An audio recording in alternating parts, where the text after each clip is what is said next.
Gabriel hace poco publica, no sé si hace poco acá, por lo menos se lanzó el libro hace poco sobre mitos y realidades acerca del conflicto de Israel, Palestina y bueno, todos los países árabes de la región. Bueno, gracias por venir, Gabriel. Bienvenido. Gracias. Bueno, Gabriel, a ver, vamos directo para aprovechar bien el tiempo. ¿Cuál es la situación hoy? En este momento hay la posibilidad, digamos, de llegar a un acuerdo de paz. Creo que en este momento el primer ministro israelí está analizando la propuesta. ¿Cuál es el escenario hoy? En resumen, asume Trump, los iraníes tienen miedo de Trump y por lo tanto ese eje formado por Irán, Hezbollah y Hamas, que es el eje iraní, el eje chiita, por más que Hamas no es chiita, se está debilitando mucho. Se debilitó mucho militarmente Hezbollah, muchísimo militarmente Hamas, e Irán es probable que reciba un golpe tarde o temprano. En el marco de esto se habla sobre un cese de fuego, en donde Hezbollah se comprometería a ir hacia el norte y el ejército oficial del Líbano, no Hezbollah, tomaría control del país, e Israel se reservaría el derecho de que en caso que algo no le guste podría volver a atacar. Eso es lo que se habla ahora en este momento. Cuando hablamos de un pacto de paz, sí va a haber un pacto de paz enorme entre Israel y Arabia Saudita. Se ha firmado un acuerdo de paz, creo yo, en los próximos años, 2 años. Es un hecho consumado para mí. ¿Los terroristas creen que se rinden, Gabriel? No, no se van a rendir porque teológicamente no les importa la vida terrenal. Vos imaginate lo siguiente, vos sos un terrorista yihadista y te dice lo siguiente: si tú te mueres, te vas a ir al cielo y vas a recibir 72 vírgenes, todas ellas van a venir siempre maquilladas y con 30 años se van a tener un pecho casi transparente y vas a poder nadar en ríos de vino y de miel. Pero si tú no combates por la guerra santa, vas a caer 70 años de un precipicio, te vas a hacer torta contra el suelo y vas a cocinarte con todos los excrementos de todos los que no fueron buenos como tú.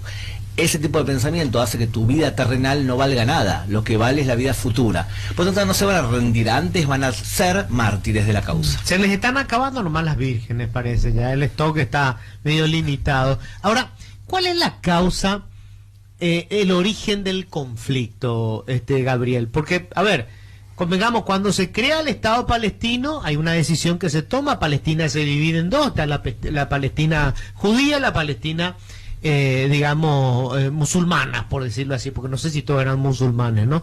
Pero después, bueno, no hubo acuerdo, se viene la guerra de los 6 días y tenemos hoy a esta Palestina dividida en 2 pedacitos, Ramallah y la Franja de Gaza. ¿Cuál es la solución definitiva a esto? ¿Crear el Estado palestino? ¿Cuál es el origen y cuál es la solución? Las dos cosas, te pregunto. Ok, desde el punto de vista, no vas a escuchar ningún especialista en tema de Medio Oriente que no te diga algo parecido a lo que te voy a decir yo. En América Latina nos educan casi de forma teológica a que los conflictos son por tierras, por agua, por petróleo, por cosas materiales. Entonces, ¿por qué hay un conflicto? Te va a decir alguien que no se especializa en Medio Oriente. Hay un conflicto por ocupación o por petróleo, aunque no haya petróleo. Entonces, el problema es que Medio Oriente es una zona religiosa, tribal y religiosa. ¿Querés hablar con alguien de Medio Oriente? Te va a decir cosas de religión. El conflicto palestino-israelí es un conflicto religioso, en donde el radicalismo islámico no acepta ningún Estado judío ni cristiano en tierra santa islámica. Es el origen natural del conflicto. Cuando atacó Hamas a Israel el 7 de octubre, no gritó que viva Petro y que viva la revolución comunista, gritó Allahu Akbar, que significa Alá es el mayor de los dioses, o sea que es un componente religioso fundamental. Entre paréntesis, cuando hables con alguien del Medio Oriente y no te hable de religión y no te hable de clanes, cambia de canal, está traduciendo al idioma que le viene bien a él. ¿Cuál es la solución? Pasa por un Estado palestino. Un Estado palestino que puede vivir, y de hecho, como el conflicto no es territorial, sino que es religioso, hay soluciones territoriales. Estás hablando con alguien que está a favor de la creación de un Estado palestino. No creo que ocurra dentro de poco, pero sí está a favor del punto de vista real. O sea, que Palestina tenga un territorio que sea buena parte o toda Cisjordania y que tenga además la Franja de Gaza. El problema es que en Cisjordania gobiernan unos, en la Franja de Gaza gobiernan otros y entre ellos se odian también. Es más probable que haya un Medio Oriente con paz regional y último que haya una paz con los palestinos. Ahora, ¿por qué decís vos el acuerdo Israel-Emiratos, digamos, Arabia Saudita, digamos, soluciona o pacifica? O sea, ¿por qué es una solución pacífica? Mira, el Medio Oriente se divide hoy en 4 fuerzas: los chiitas, los grupos radicales islámicos que no quieren países, quieren un califato religioso, tenés a dos países muy problemáticos, que pagan terrorismo, que adoctrinan, pero que no lo hacen de forma directa. Se llaman los países de los hermanos musulmanes. Uno es Qatar y otro es Turquía. Son países que se van a ir mucho más radicales, especialmente Turquía. Y el último son países sunitas que no son radicales, o que van camino a moderarse. Estos países sunitas se dan cuenta que existe una potencia chiita en aumento, y es Irán. Entonces le tienen pánico a Irán. Arabia Saudita le tiene miedo a Irán. ¿Te acordás cuando los hutíes, que son pro Irán, les dispararon misiles y le destruyeron pozos de petróleo? Le tienen miedo a Irán. Y lo segundo, estamos viviendo un periodo histórico post-petrolero. Se terminó. Dentro de 70 años le vas a meter gasolina al auto. Debido a eso, estos países del Medio Oriente entienden que tienen que diversificar su economía, ahora que tienen dinero todavía. Entonces nada mejor que una alianza estratégica con una potencia tecnológica. Entonces Arabia Saudita y el Estado de Israel van a firmar un acuerdo evidente, y de hecho por eso ocurrió el atentado, porque los iraníes entendían que íbamos camino a un acuerdo de paz, querían romperlo ese acuerdo. Querían bastardearlo. Yo tengo una consulta, Gabriel. Desde el 7 de octubre, bueno, de hecho mucho antes, pero está instalado, digamos, en el mainstream de la prensa, de los medios de comunicación en general, que Israel no tiene derecho a defenderse. Y que de hecho todos esos intentos de defenderse y de defender a su población y su territorio tienen que ser interpretados como un crimen de guerra, o una provocación, o muertes de civiles que no tienen nada que ver con los terroristas. Digo, ¿cómo se contrarresta eso? Yo veo que el déficit que tiene Israel, y lo visité en el 2014, lo hizo también Luis Vareiro, es que parece que no están muy interesados en ese relato ni en qué cree la gente sobre ustedes. Entonces, preguntarte un poco cómo se contrarresta ese relato que es muy fuerte en los medios de comunicación y que prácticamente nadie se anima a discutir. O sea, los problemáticos son ustedes, los asesinos son ustedes. Ese es el relato. Quiero decir que yo disiento totalmente con lo que está diciendo Carlos. Yo no creo que esa sea una prédica de todos los medios de comunicación. No de todos los medios. Algunos medios. Es más, yo creo que la prensa en general es más pro-israelí. No, yo disiento. Las potencias. Bueno, pero que me Pero responda Gabriel. Tu versión, Gabriel. Depende de los países. Por eso. Depende mucho de los países. En Argentina, por ejemplo, claramente la prensa defiende una postura pro-democrática, pro-Israel. En Argentina es claro. En Paraguay también lo he visto bastante. O sea, pero tenés países con una tradición antisemita terrible, como España, en donde la prensa, tenés la televisión española que tiene una agenda claramente antisemita. La televisión española, el país de España. Perdón, Lo que pasa es que esos cables nos llegan acá. Lo que pasa es que a vos te llega la agencia EFE, que es una agencia que tiene dos cualidades para mi gusto, que trabajé con la agencia EFE porque yo era producto de noticias. Tenés una calidad periodística muy baja, la agencia EFE, y segundo tenés una línea editorial también problemática. Entonces acá hay dos problemas. Claro. Es verdad, Israel se preocupa menos por esa narrativa que está diciendo, pero también hay dos conflictos que están alrededor. Una, si todos los países tienen derecho a defenderse, salvo uno, estás discriminando a ese país, y ese país, discriminación contra el Estado donde los judíos son la mayoría, se llama antisemitismo. Eso primero, o sea que tenés 2000 años de antecedentes antisemitas. Y lo segundo, que tenés un problema acá con toda una narrativa woke. Cuanto más woke es el periodista y cuanto más woke es la cadena, menos importantes son los hechos y más las narrativas. Entonces estás compitiendo contra un mundo que parte del woke y tenés contra parte del mundo que es antisemita. Es un gran desafío, no es un desafío pequeño para un Estado pequeño. Ahora, Gabriel, cuando son las etiquetas, creo que cuando uno pierde la perspectiva y las ecuanimidades a la hora de analizar la realidad.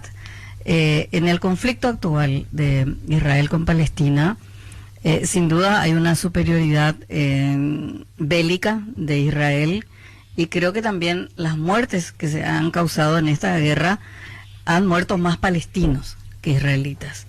La propia ONU te dice que Israel le dé fin a este conflicto con Palestina. Y creo que en el mundo ya hay voces que dicen lo que está haciendo Israel es un genocidio.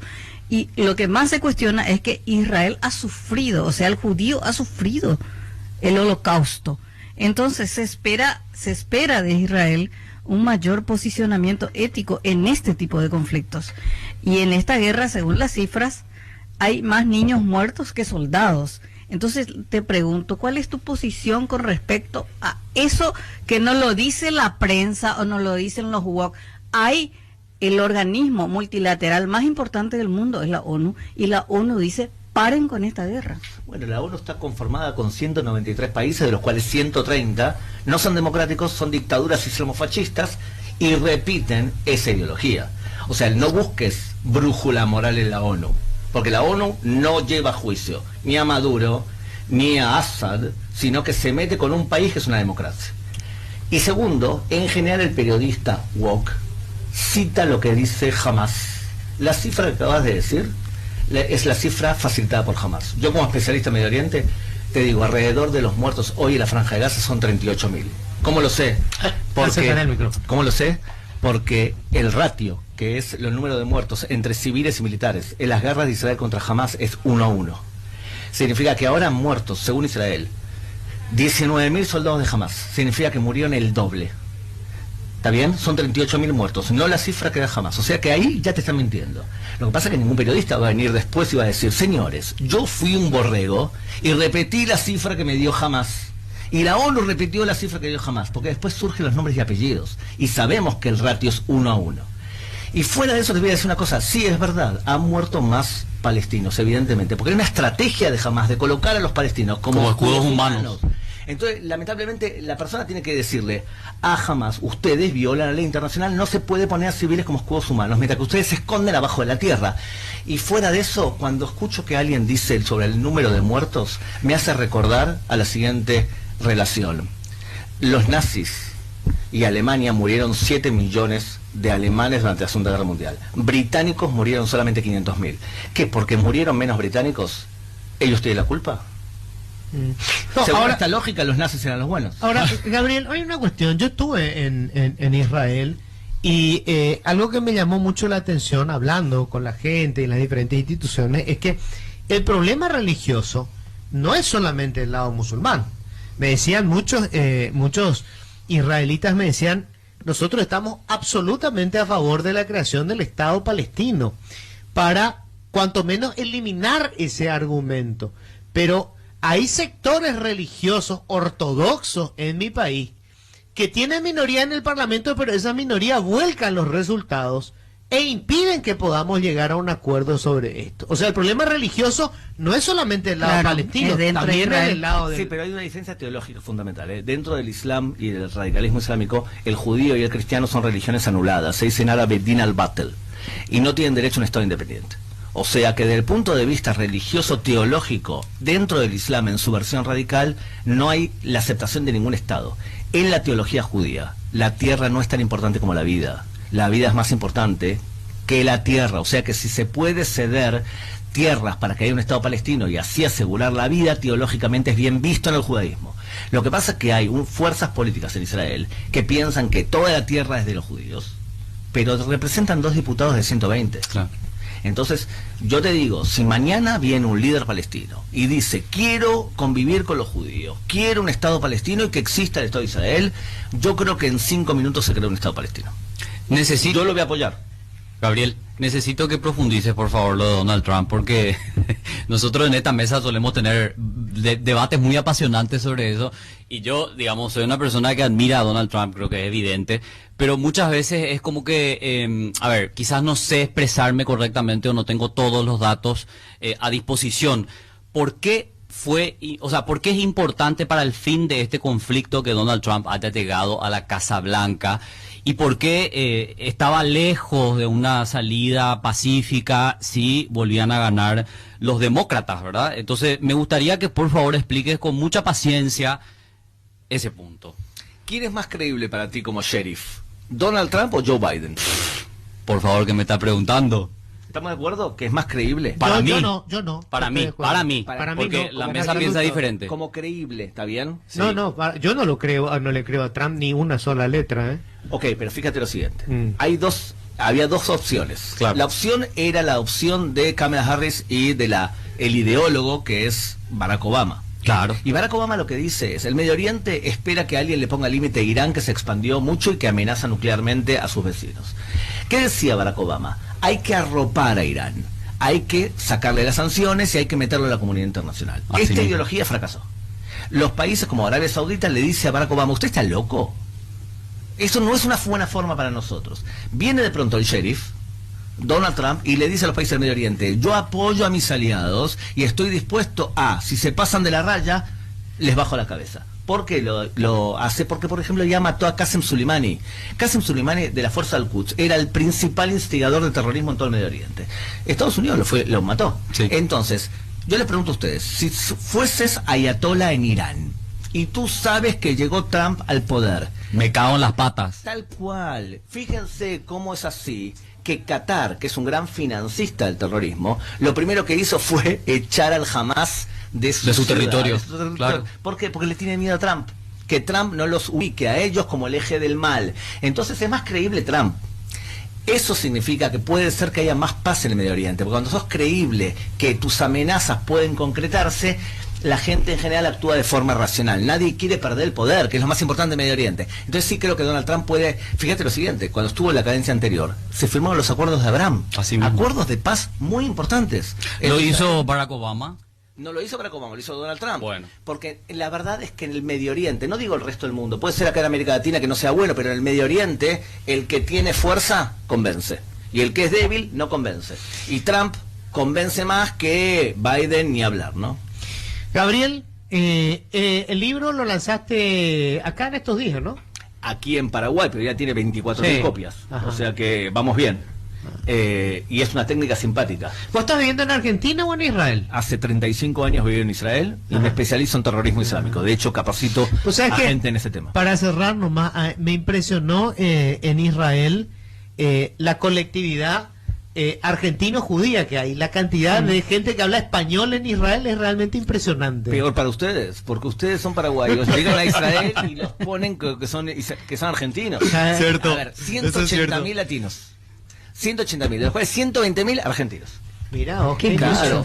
Porque, una porque yo locura. entendía Ay, que si no la... me equivoco, me dijo el embajador de Paraguay en Israel que hay Sí. 500. Ale más o menos Rubín. Ale Rubén me Sí. dijo que había unos 500 paraguayos. Porque, a ver, la colectividad judía en el mundo, afuera, creo que la primera es la de Estados Unidos. ¿La segunda es de Argentina o es de Brasil? No, está Francia antes, está Alemania también, Argentina de Sudamérica es la más grande de todas. Estás hablando con alguien que es nieto del primer judío que jugó en la selección argentina. Wow. Hincha, y también de River, por supuesto. Y mi abuelo vino porque en 1880 el presidente argentino, Julio Argentino Roca, firmó un acuerdo con un donante importante en Rusia para que vengan sus judíos a trabajar. Y ustedes recibieron parte de esos judíos que vinieron a la región, Sí. se fueron a varios países, inclusive Paraguay. O sea que la mayoría se fue a Argentina. Entonces, el judío argentino, que es muy bien visto en Israel, y tenés situaciones completamente surrealistas, partidos de fútbol entre gente de Newell's y gente de Rosario Central, que son fiestas anuales, o cuando juega un mundial está el kibutz, la aldea agrícola, que son de argentinos, contra los brasileños que se odian. Claro. Y acá, o sea, es que para cerrar nomás, qué curioso, ¿no? Pero en Paraguay, la colectividad judía y la colectividad musulmana tienen unas excelentes relaciones. Acá, sobre todo en Ciudad del Este, Sí, sí, sí. que es una ciudad comercial por excelencia, las sociedades comerciales entre judíos y musulmanes son muy fuertes, es notable. Amigo querido, ten en cuenta que Ciudad del Este tenés un foco de Hezbollah muy importante. Sí, no. Esa. En esa parte, ¿analizaste alguna vez la acusación de Estados Unidos contra Horacio Cartes cuando le declara significativamente corrupto y le vincula con Hezbollah? Sí. No lo analicé, ¿Y qué crees? No tengo datos suficientes, Ujú. tengo datos suficientes. Me llama la atención que, si no me equivoco, decime si estoy equivocado. Ujú. La acusación la hizo durante un periodo electoral. Decime si estoy equivocado, ¿eh? Sí. Fue en ese contexto. Si lo hizo en un periodo electoral, no creo que sea una decisión inocente vincular a alguien relacionado con la política en periodo electoral. Hubiese sido simplemente prudente para un embajador hablar sobre el tema, por ejemplo, no en periodo electoral. Claro, pero no es la fue el opinión del embajador, embajador, el fue Departamento de Estado. Ok, por eso te digo. Ah. O sea, pero no analizaste ese punto. Conozco el tema poco, Pero para ustedes, Ciudad del Este y la Triple Frontera, sí hay una base de Hezbollah. para todo el mundo que tiene un mínimo conocimiento sobre terrorismo islámico. Hezbollah está lavando dinero en Ciudad del Este, mucha cantidad de dinero, ha hecho un acuerdo con los narcos para poder, ellos distribuyen y Hezbollah le lava dinero, y además muchas donaciones de chiitas de todo el mundo van a parar a Ciudad del Este y ahí se transfieren a través de agentes jawalas. O sea que Ciudad del Este sí ¿Qué son agentes jawala? Es así, vos sos un agente jawala, imagínate, y tú eres una persona que está en Ciudad del Este y tú estás en Siria. Yo te doy a ti $1000, tú te quedas con 1.5 y lo llamas a tu hermano y le dices, dale 1.5, dale el dinero menos 1.5 también tuyo a... Claro, no se persona. transfiere el dinero directamente. Se transfiere por bancos, Sí. entonces los servicios de Se inteligencia... Y para cerrar nomás, Gabriel, ¿qué sabes de que se utiliza como herramienta para lavar dinero el tráfico de cigarrillos? No solamente la droga. Y el tráfico y boletas falsas en productos y el Claro. tráfico de una droga llamada Coptagol y también todo tipo de compras de cibermonedas. El tema del terrorismo islámico en América Latina no es un tema menor, ¿eh? Según la CIA, ustedes tienen en el continente deambulando 10.000 chiitas con pasaporte venezolano. Claro. Y ni hablamos de otro país que es un foco central del terrorismo iraní, que es Bolivia. Usted lo tiene al ¿Ah, sí? lado. Entonces, no es un tema menor, y por eso, cuando ocurre algo en el Medio Oriente, la posibilidad que Irán y que Hezbollah se vengan de lo que pasa en el Medio Oriente, haciendo un atentado acá como ya pasó, no es un tema para descartar. Sí, por eso es que se encendieron todas las alarmas, Gabriel, cuando llegó un avión Sí.